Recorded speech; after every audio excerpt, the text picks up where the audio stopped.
Part 1 showed us a word we were trained not to see. Part 2 showed us a number we can't stop seeing. Today, in the final chapter, what will be revealed is the thing underneath both of them.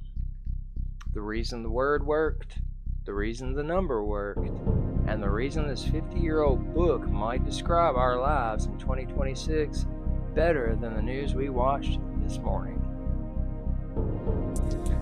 This is Leviathan, Book 3, the end of the trilogy, and by the time we're done, every thread we pulled across these 3 videos comes together in one place. Let's finish this.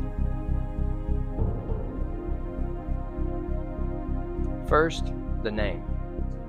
Leviathan means 2 things at once, and we need both to understand this book.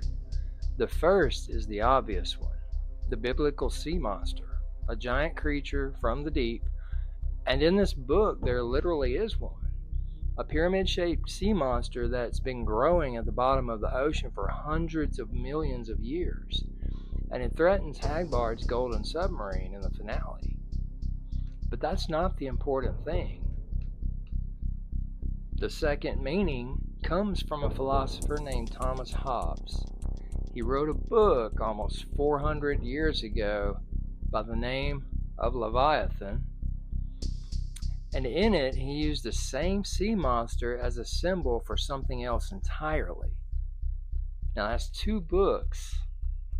This is the second book they called Leviathan.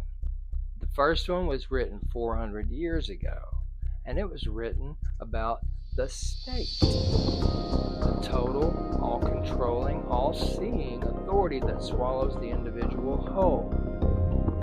You might know what I'm talking about. So when Wilson and Shea named their finale Leviathan, they were telling us exactly what the real monster is. It was never the thing in the ocean. It's the thing we all live inside.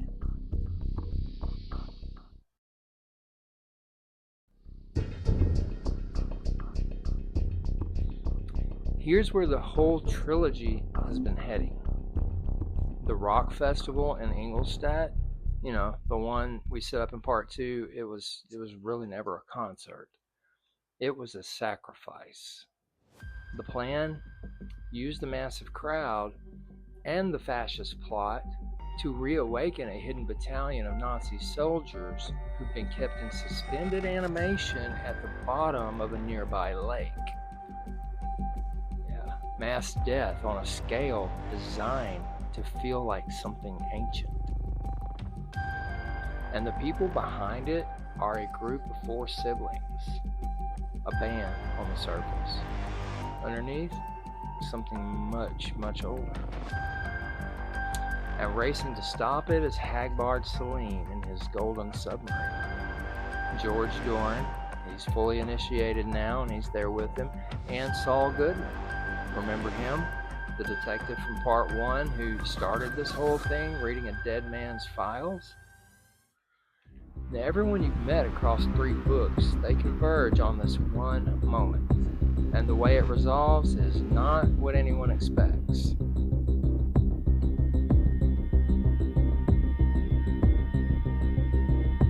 The festival plot is stopped, but not by a clever plan. It's stopped by her.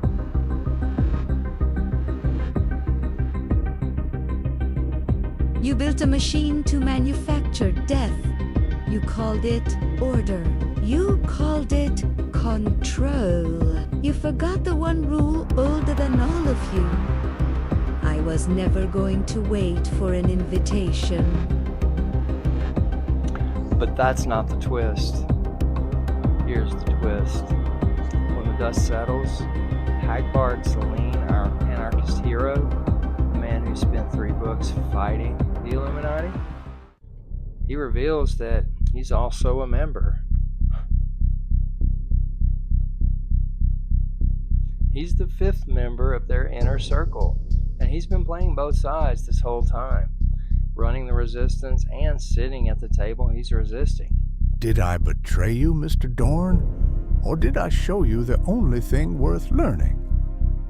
You were one of them? The whole time? There's no them, George. There's only people who've seen behind the curtain, and people who still need to believe there's a curtain at all. I was simply teaching you the difference. Okay, well, let me pull it all together. 3 books, 3 videos, 1 idea. Watch how this connects. Part 1, the eye in the pyramid, the Fnord, the word we were trained not to see. That book asked one question: what are we perceiving without knowing we're perceiving it? And part 2, the golden apple, Operation Mindfuck, the number 23, order versus chaos. That book asked what happens when we stop trusting that the order around us is solid. And part 3, Leviathan, the state, the monster we all live inside, the hero who was the villain. This book delivers the answer to both earlier questions. And here it is. The Fnord, the number, the conspiracies, the gods, the submarine, none of it was ever really the point. The point was this: every system that wants to control us does it the same way. It controls what we're able to perceive. And once it controls our perception, it doesn't need walls, it doesn't need guns, and it doesn't need chains. Because we'll build the cage ourselves, and we'll call it reality.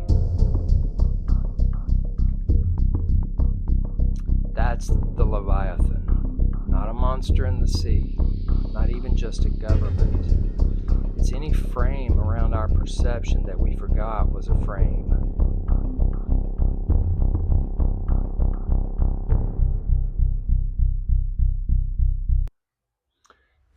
So here's my honest take.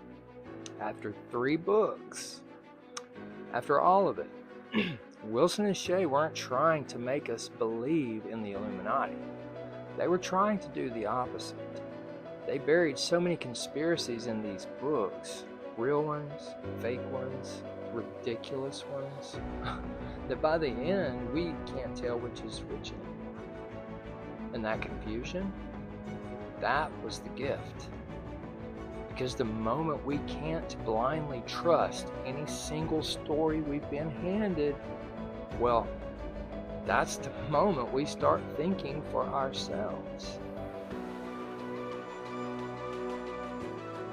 They weren't building a conspiracy. They were building an antidote to needing one. I came into this looking for who did it. Who's pulling the strings. Took me way too long to understand the real question was never who's in control. It was, why did I assume someone had to be? And that's it. That's the whole trilogy in one line. Every one of us is trained to look for the hand on the strings. The secret group, the man behind the curtain. And maybe more of that is realer than we want to think it is, but the deepest control was never the strings. It was the part of us that was taught to wait helplessly for permission to become somebody. To assume the frame was the whole picture. To never check if the door was actually locked. The most dangerous thing we can do to any Leviathan, any system that runs on our obedience, is the simplest thing in the world to do, is to look at the story we were handed and ask who wrote it, and whether we get a say in how it ends.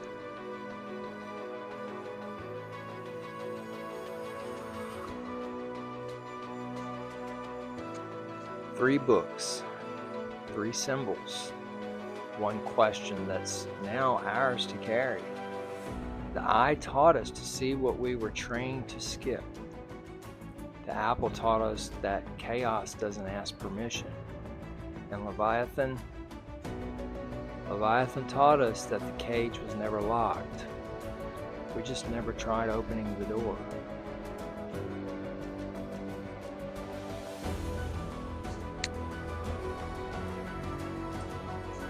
This has been the Illuminatus Trilogy. And if you walk, all three of these with me, guys, thank you. Genuinely, thank you so much. This series meant something to me. It's been a real big part of my awakening, and I believe there's a lot of underlying truth in this work of fiction. If you can read between the lines, I believe you can see what I'm talking about. But here's your last assignment, the only one that matters. Tomorrow, when someone hands you a story about how the world is, right? A headline, a warning, this is just how it goes, this is how it works, right? Pause and ask yourself the Saul Goodman question. Not who's in control, but why did I assume anyone had to